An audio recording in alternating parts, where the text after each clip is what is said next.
Hello friends, welcome to study any time. चलिए, भारत की राज्य व्यवस्था यानी इंडियन पॉलिटी की हमारी ये जो सीरीज़ चल रही है इसे आगे कंटिन्यू करेंगे। और हम लोग इसके पहले इंडियन पॉलिटी में क्या पढ़ चुके हैं, तो चैप्टर 1 पढ़ चुके हैं और ये हमारा चैप्टर 5 है।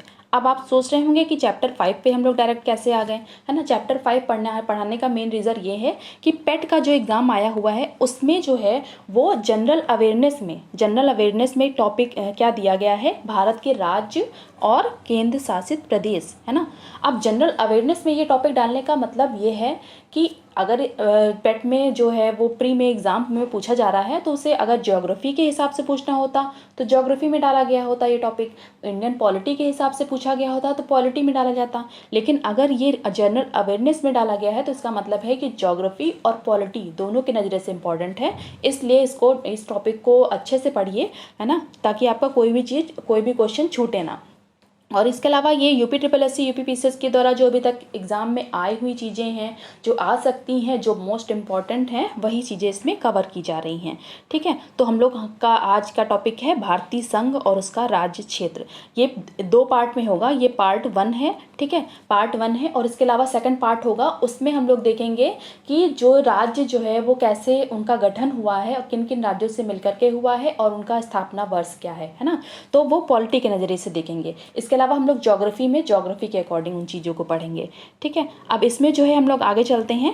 पहला क्या है कि भारतीय संविधान का भाग 1 जो है वो क्या कहता है, वो ये कहता है कि इस भाग में कुल 4 अनुच्छेद हैं। कौन कौन से?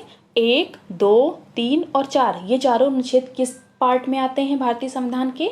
तो भाग 1 में आते हैं। और इसके अलावा पहली अनुसूची में भी ये दर्शाया गया है कि इस समय भारत में 28 राज्य और 8 केंद्र शासित प्रदेश हैं। और इन 28 राज्य और जो केंद्र शासित प्रदेश हैं उनके नाम और उनका क्षेत्र का विस्तार कहाँ तक है, इन सब चीज़ों का जिक्र भी इस शेड्यूल 1 में किया गया है। ठीक है, तो इसमें अब आते हैं कि भारत को क्या बोला गया है कि राज्यों का संघ बोला गया है। तो इसका क्या मतलब है? देखिए, आर्टिकल 1 में क्या बताया गया है कि भारत राज्यों का संघ होगा। इसमें जो है इसी में ये भी कहा गया है कि इंडिया यानी भारत इसी में लिखा हुआ है। अब देखिए, राज्यों का संघ होगा, इसे अभी हम लोग थोड़ा देर रोक देते हैं। इसमें इंडिया यानी भारत लिखा हुआ है। अब इंडिया और भारत दोनों लिखे हुए हैं यानी कि इसमें, ठीक है। तो ये किसके द्वारा किया गया? तो संविधान आप जानते हैं कि कैबिनेट मिशन आया हुआ था, है ना। कैबिनेट मिशन के 1946 में आया हुआ था। तो इसी के तहत जो है वो संविधान सभा, मतलब इसी ने सुझाव दिया था, तो संविधान सभा का गठन किया गया था। नवंबर 1946 में संविधान सभा बनी थी। ठीक, तो इसी संविधान सभा के सदस्यों के द्वारा जब देश के नाम को लेकर के कॉन्स्टिट्यूशन बना, क्योंकि संविधान सभा कॉन्स्टिट्यूशन बनाने का काम कर रही थी, तो जब कॉन्स्टिट्यूशन में भारत के नाम को लेकर के डिसीज़न लेना था तो कुछ लोगों ने सजेशन दिया कि इंडिया मतलब भारत का नाम इंडिया रहना चाहिए, और कुछ लोगों ने सजेशन दिया कि इंडिया का नाम भारत रहना चाहिए, है ना। तो संविधान सभा ने क्या किया कि इन दोनों ही नामों को एक्सेप्ट किया और दोनों नामों को ही हमारे कॉन्स्टिट्यूशन में शामिल कर दिया गया। यानी भारत के 2 तरीके से नाम लिए जाते हैं, इंडिया भी बोलते हैं और भारत भी बोलते हैं। लेकिन कौन सा ऐसा नाम है जो भारत में शामिल नहीं है?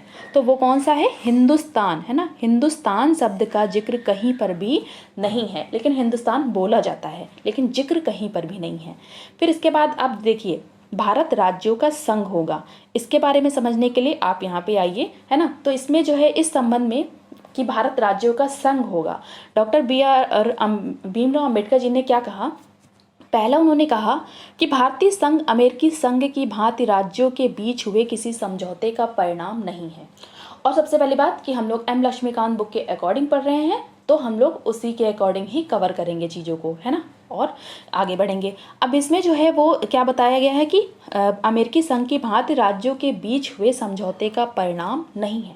तो अमेरिका में क्या हुआ था कि जो भी सारे राज्य हैं, अमेरिका में टोटल कितने राज्य हैं? 5 स्टेट्स हैं, है ना, 50 राज्य हैं। इन 50 राज्यों से मिलकर ही यूएसए बना हुआ है। अब ये जो 50 राज्य हैं, ये 50 राज्य जो है इन्होंने समझौता किया था। देखिए सारे राज्य अलग अलग थे, जैसे कि अभी बहुत सारे देश हैं वो सारे अलग अलग हैं, और बहुत सारे देश मिलकर के यूनाइटेड हो जाएं और है ना, और वो कह दे कि हम अमेरिका हैं, है ना, या फिर हम इंडिया हैं, या फिर हम चाइना हैं, है ना। तो वो हो गया कि वैसे ही हुआ था कि सारे राज्य जो है उन्होंने मिलकर के एक समझौता किया था, क्योंकि कहते हैं कि एकता में ही शक्ति है। और आज अमेरिका भी इतना पावरफुल है क्योंकि सारे राज्य मिलकर के इन्होंने, वो अलग अलग स्वतंत्र राज्य रहते तो वो कमज़ोर होते, और संगठित हो गए तो बहुत पावरफुल हो गए। तो 50 राज्यों ने मिलकर के यूएसए का निर्माण किया। लेकिन हमारे भारत में ऐसा नहीं था। भारत में जब हमारे भारत को स्वतंत्रता मिली, पहले ब्रिटिशर्स का राज था, तो ब्रिटिशर्स के समय में बहुत सारे राज्य थे। तो 1947 में जब भारत स्वतंत्र हुआ तो क्या हुआ कि 1947 में जब भारत को स्वतंत्रता मिली तो ब्रिटिश प्रोविंस के अधीन जो भी राज्य थे उन्होंने जब 1950 में संविधान सभा ने कॉन्स्टिट्यूशन को लागू कर दिया, तो उन्होंने तो कॉन्स्टिट्यूशन को एक्सेप्ट किया और भारत में शामिल हो गए। उसके बाद कुछ देसी रियासतें थीं। देसी रियासतें जो थीं, लिख रहे हैं, देसी रियासतें थीं, है ना, देसी रियासतें थीं। तो इन्होंने क्या किया, देसी रियासतों पर जो है वो राजा महाराजा शासन करते थे। तो ब्रिटिशर्स ने क्या किया था कि इन्होंने देसी रियासतों को ये ऑप्शन दिया हुआ था कि जब भारत 1947 में आज़ाद हुआ तो भारत और पाकिस्तान बना, ठीक है, भारत और पाकिस्तान बना। तो देसी रियासतों से ये कहा कि आप चाहे तो भारत में शामिल हो जाइए, आप चाहे तो पाकिस्तान में शामिल हो जाइए, और चाहें तो आप स्वतंत्र रह सकते हैं। तो कुछ देसी रियासतें जो थी वो तो भारत में शामिल हो गई, लेकिन कुछ देसी रियासतें थी वो अपना राजा महाराजाओं वाला शासन चलाना चाहती थी, तो वो उन्होंने भारत में शामिल होने से मना कर दिया। तो जब उन्होंने भारत में शामिल होने से मना कर दिया तो भारत ने कुछ पुलिस कार्रवाई के द्वारा और भी बहुत सारी कार्रवाई की, है ना, तो उन राज्यों को अपने भारत में मिला लिया। इस तरह से हमारे भारत का निर्माण हुआ। ठीक, अब इसमें जो है वो सेकंड पॉइंट क्या बोला गया है कि अम्बेडकर जी ने बोला, तो क्या बोला कि भारतीय राज्यों को संघ से अलग होने का अधिकार नहीं है। इसका क्या मतलब है? अब देखिए, अमेरिका के जो स्टेट्स थे वो समझौते के द्वारा मतलब समझौता उन्होंने किया था और अमेरिका बना दिया, है ना। लेकिन भारत में जो है वो पूरी तरह से वो शामिल हो गए थे राज्य, तो वो अब अलग नहीं हो सकते हैं। यानी कि जैसे कि हमारी बॉडी है, ठीक है, हमारी बॉडी है, एक एग्जाम्पल लें, बॉडी हो गई इंडिया, है ना, और बॉडी के पार्ट्स हो गए क्या, राज्य, यहाँ के जो राज्य हैं। तो बॉडी से पार्ट्स को अलग किया जा सकता है क्या? नहीं किया जा सकता है। तो इसी तरह जो है वो यही अम्बेडकर जी कह रहे हैं कि भारतीय राज्यों को भारतीय संघ से अलग होने का अधिकार भी नहीं है। चाहे तो, अगर वो चाहें अलग होना तो भी वो अलग नहीं हो सकते। कुछ पूर्वोत्तर भारत के राज्य जो है वो अपना अलग कॉन्स्टिट्यूशन बनाना चाहते हैं, अलग रहना चाहते हैं, है ना, तो लेकिन उन्हें ये अधिकार नहीं दिया जाएगा कि वो अलग रहें। फिर इसमें जो है हम लोग आते हैं आर्टिकल 1 पे। आर्टिकल 1 जो है वो क्या कहता है कि भारत के राज्य क्षेत्र में सभी राज्यों के क्षेत्र और केंद्र शासित प्रदेश हैं, कि जो भी राज्य हैं उनका जो राज्य क्षेत्र का एरिया है वो है, और केंद्र शासित प्रदेशों का जो एरिया है वो है। तो वो किस में शामिल है? भारत के राज्य क्षेत्र में शामिल है। लेकिन वह क्षेत्र भी भारत का हिस्सा बन जाएगा जिसे भारत सरकार द्वारा किसी भी समय अधिग्रहित किया जाएगा। अगर भारत सरकार किसी राज्य को या किसी भी बाहरी पार्ट को अधिग्रहित कर ले, है ना, तो वो एक्वायर्ड कर ले, तो उसे भी भारत का हिस्सा समझा जाएगा। ये किस में कहा गया है? आर्टिकल 1 में कहा गया है। ठीक है, आर्टिकल 1 में इतना कहा गया है, इसमें कोई संशोधन यहाँ पे कुछ नई चीज़ें आ रही, सिर्फ जितना कहा गया है उतना सुन लीजिए ताकि आप आगे वाले आर्टिकल्स में कंफ्यूज ना हो। ठीक है, अब इसमें सेकंड आर्टिकल आता है। सेकंड आर्टिकल में क्या कहा गया है कि संसद विधि द्वारा ऐसे निबंधनों और शर्तों पर जो वह ठीक समझे संघ में नए राज्यों का प्रवेश और उसकी स्थापना कर सकती है। कौन कर सकती है? संसद कर सकती है। अब इसमें जो है वो संसद को पावर दी गई हैं। वो दो पावर्स मेन क्या हैं, मतलब जो पावर दी गई हैं उनके अकॉर्डिंग क्या है कि पहला ये है कि नए राज्यों का भारतीय संघ में प्रवेश करा सकती है। जो भी नए राज्य होंगे उन्हें भारतीय संघ में प्रवेश करा सकती है। दूसरा क्या है कि संसद जो है वो नए राज्यों का गठन भी कर सकती है ना। यहाँ भारतीय संघ की बात हो रही है और यहाँ पर नए राज्यों का गठन कर सकती है। अब इसमें जो है वो इनमें क्या बताया गया है, पहले में ये मेन है कि नए राज्यों का भारतीय संघ में प्रवेश कराना, यानी कि ये वो राज्य हैं जो अस्तित्व में हैं, है ना कहीं भारतीय संघ में हैं और अस्तित्व में हैं, है ना। तो वो अस्तित्व में मौजूद हैं लेकिन भारतीय संघ में उन्हें एंट्री देना है ना। अस्तित्व में हैं, कहीं पर भी हैं, अस्तित्व में हैं, वो बने हुए हैं। मान लीजिए किसी राज्य का नाम है ना, रीमा मान लीजिए, ठीक है, फनी हो जाइए थोड़ा। अब इसमें रीमा नाम है ना, तो ये नाम इसका दिया हुआ है, ये राज्य भी बना हुआ है, तो इसे भारतीय संघ में प्रवेश देना है। ये पूरी तरह से स्थापित है, ये अस्तित्व में है। लेकिन दूसरा क्या है कि जो है वो क्या है, दूसरे में ये बताया गया है कि संसद नए राज्यों का गठन भी कर सकती है। अब ये राज्य अस्तित्व में ही नहीं है, जो राज्य अस्तित्व में नहीं है उनको भी बना सकती है राज्य, तो ये दूसरे आर्टिकल में आते हैं। कुल मिलाकर ये कहा जाए कि जो राज्य अस्तित्व में है लेकिन भारतीय संघ का पार्ट नहीं है, वो पहले में आते हैं। और दूसरे में क्या आते हैं, यानी आर्टिकल 2 के जो पहला संविधान, ये जो संसद जो प्रोविज़न लागू करती है, इसमें जो पहले में ये बताया गया है कि जो भी राज्य अस्तित्व में हैं लेकिन उनका भारतीय संघ में, वो भारतीय संघ का पार्ट नहीं है, उन्हें भारतीय संघ का पार्ट बनाना है ना, तो ये पहले में आता है। और दूसरे में क्या आता है कि जो अस्तित्व में ही नहीं है, तो इन दो ये जो है भारतीय संघ का पार्ट बनाना छोड़ दो, वो अस्तित्व में ही नहीं है, तो उन्हें उनका भी गठन करके वो भारतीय संघ में शामिल कर सकती है। यानी कि अगर, है ना, अब इतना तो आप समझ गए होंगे। तो चलिए आते हैं थर्ड आर्टिकल पे। थर्ड आर्टिकल हमारा क्या कह रहा है कि ये भारतीय संघ के नए राज्यों के निर्माण या वर्तमान राज्यों में परिवर्तन से संबंधित है।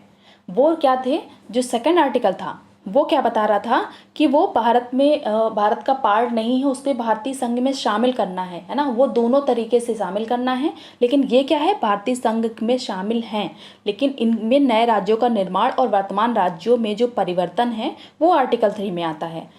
अब इसमें इस संबंध में जो आर्टिकल 3 में है वो कुछ शर्तों के आधार पर ही सारे परिवर्तन किए जा सकते हैं। वो शर्तें क्या हैं ये आप देख सकते हैं कि जैसे कि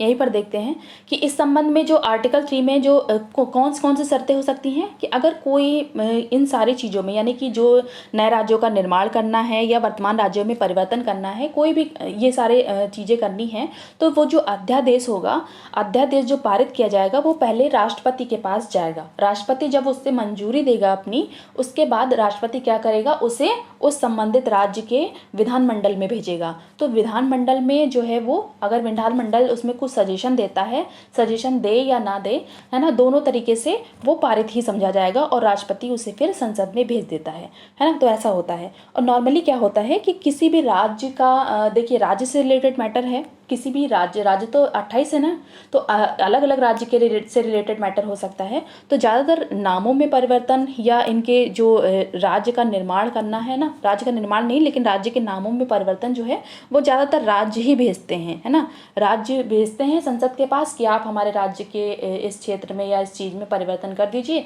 है ना। उसके बाद वो संसद के पास जाता है। अब राज्य ने ही भेजा है तो वो संसद के पास जाएगा, संसद राष्ट्रपति के पास भेजेगा, है ना, वो अध्यादेश, राष्ट्रपति उसे अपनी मंजूरी दे देगा, तो फिर वो संसद में आकर के वो पूरी तरह से पास हो जाएगा, है ना। और ये सारे प्रोसेस जो है वो साधारण बहुमत से भी हो जाता है, क्योंकि इस साधारण बहुमत में जो है वो जो अमेंडमेंट्स होते हैं, जो संशोधन होते हैं, उसकी ज़रूरत नहीं होती है, तो इसे साधारण बहुमत कहेंगे, ठीक है। अब इसमें जो है वो ये जो सारी चीज़ें होती हैं कि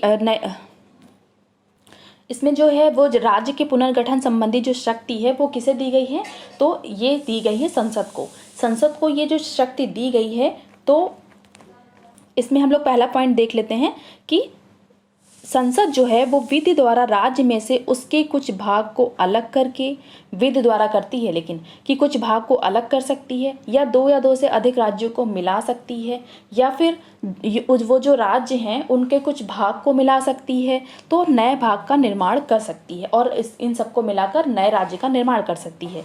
पहली शक्ति तो संसद को ये दी जाती है राज्यों के पुनर्गठन से संबंधित। दूसरी क्या दी जाती है कि संसद किसी राज्य के क्षेत्र में, यानी जो इसका एरिया है, उसे बढ़ा सकता है। तीसरा क्या कर सकता है कि संसद किसी राज्य के क्षेत्र को घटा सकता है ना, रिड्यूस कर सकता है उसका एरिया। चौथा क्या है कि संसद किसी राज्य की सीमाओं में जो उसकी बाउंड्री है उसमें भी चेंजेस कर सकता है। पांचवा है कि संसद किसी राज्य के नाम में भी परिवर्तन कर सकता है। और अभी आपने देखा है बहुत सारे, ये जो मोदी गवर्नमेंट आई हुई है इसमें जो है बहुत सारे जो है राज्य हैं, इनके नाम, इनके अंदर जो राज्य हैं इनके नामों में परिवर्तन किए गए हैं, है ना। तो बहुत जगहों के भी नामों में परिवर्तन किए गए हैं। तो ये सारी चीज़ें आती हैं। अब इसमें जो है वो संसद नए राज्य में परिवर्तन करने या उसका नाम बदलने संबंधी जो बिना राज्यों की सलाह के भी कर सकती है। अगर वो चाहे तो राज्यों की सलाह ना ले, वो अपने आप भी कर सकती है। और अगर एक तरह से देखा जाए तो संसद को ये अधिकार है कि वो भारत का नक्शा ही बदल सकती है। अब सारे राज्यों में जो भी राज्य हैं उनका क्षेत्र बढ़ा दिया, घटा दिया, कम कर दिया ना, तो राज्य का पूरा नक्शा जो इंडिया का मैप है वो चेंज हो जाएगा। तो ऐसा ये संसद कर सकती है ना। यहाँ तक कि संविधान में ऐसा कहीं पर भी कहा नहीं गया है कि कोई राज्य अपना अस्तित्व बचा सकता है। यानी संघ सरकार चाहे तो राज्य को ही ख़त्म कर दे, लेकिन राज्य को ख़त्म करने की पावर जो है वो आर्टिकल ये जो 368 के तहत संशोधन करके ही हो सकता है, वो साधारण बहुमत से नहीं होगा। ठीक है। और अमेरिका में जो है क्या है कि जो कॉन्स्टिट्यूशन में क्या लिखा हुआ है कि अलग अलग जो 50 राज्य हैं इनका अस्तित्व नहीं खत्म किया जा सकता है ना, क्योंकि वो समझौते के द्वारा यूएसए का पार्ट बने हैं, ना कि यूएसए से निकले हुए हैं, वो यूएसए का पार्ट बने हैं। और यहाँ पर ये इंडिया जो है उसने राज्यों का विभाजन तो किया है, लेकिन क्यों किया है? इसलिए किया है ताकि प्रशासनिक तरीके से उन राज्यों पर अच्छी तरह से मतलब जो सारी सुविधाएं हैं वो दी जा सकें, इसलिए उसने राज्यों का विभाजन किया है, वरना राज्यों के विभाजन करने की भी ज़रूरत ना होती। और वहीं अमेरिकी सरकार जो है, अगर उसे किसी भी चीज़ में परिवर्तन, मतलब कि अगर उस स्टेट से संबंधित कोई भी चीज़ में परिवर्तन करना है तो वो क्या करेगी, उस राज्य से अनुमति लेगी, है ना। अगर वो अनुमति देगा तभी होगा। लेकिन यहाँ पर स्टेट से संबंधित जो भी चीज़ें करनी है वो संसद चाहे तो कर सकती है, चाहे साधारण बहुमत से करेगी या फिर संशोधन करके करेगी, लेकिन उसे पावर है करने की। अब देखिए आर्टिकल 4 आता है। आर्टिकल 4 में क्या है कि आर्टिकल 4 में ये बताया गया है कि अनुच्छेद 1 जो है वो सिर्फ भारत के विवरण के बारे में बताता है। अभी आपको बता रहे थे ना कि वहाँ पे क्या है आर्टिकल 1 के बारे में, तो वो सिर्फ भारत के विवरण के बारे में बताता है। उसकी मदद से किसी भी प्रकार का परिवर्तन नहीं किया जा सकता। यानी आर्टिकल 1 के अंतर्गत भारत की किसी भी चीज़ में परिवर्तन नहीं किया जा सकता, उसमें चीज़ें ऐड की जा सकती हैं, है ना। मतलब कि उसमें कोई भी चेंजेस नहीं किया जा सकता। आर्टिकल 1 में कुछ नहीं होता, सिर्फ एक विवरण बताता है कि भारत ये है और इसके बारे में ये सारी चीज़ें हैं। ठीक। अब इसमें जो है वो आर्टिकल 4 में ये लिखा है कि अनुच्छेद 2 और 3 के माध्यम से किया गया जो परिवर्तन है वो आर्टिकल 368 के तहत नहीं माना जाएगा। अब इसका कहने का ये मतलब है कि 368 के तहत जो संवैधानिक संशोधन होते हैं वो उस राज्य से संबंधित आर्टिकल 2 और 3 के तहत जो भी परिवर्तन किए जाते हैं, यानी कि जो राज्य है ना, उसके संबंध में जो भी परिवर्तन किए जाएंगे आर्टिकल 2 और 3 के अंदर, तो वो जो है वो संसद जो है वो साधारण बहुमत से कर देती है। और जब साधारण बहुमत से कर देती है तो उसे संशोधन की जरूरत ही नहीं। इसलिए ये कहा जाता है कि आर्टिकल 368 के तहत उसे नहीं माना जाएगा, यानी कि आर्टिकल 368 की यहाँ पे जरूरत ही नहीं है। और है ना, इसका मतलब यहाँ पे देख सकते हैं कि इस तरह का कानून सामान्य बहुमत से और साधारण विधायी प्रक्रिया से पारित किया जा सकता है और इसमें किसी तरह के संशोधन की जरूरत नहीं है। और इसके अलावा कुछ पॉइंट ऐसे हैं जिसमें जो आप सुन लीजिए कि उच्चतम न्यायालय द्वारा ये निर्णय दिया गया था कि संसद की जो शक्ति है वो राज्यों की सीमा को समाप्त करने की नहीं है ना।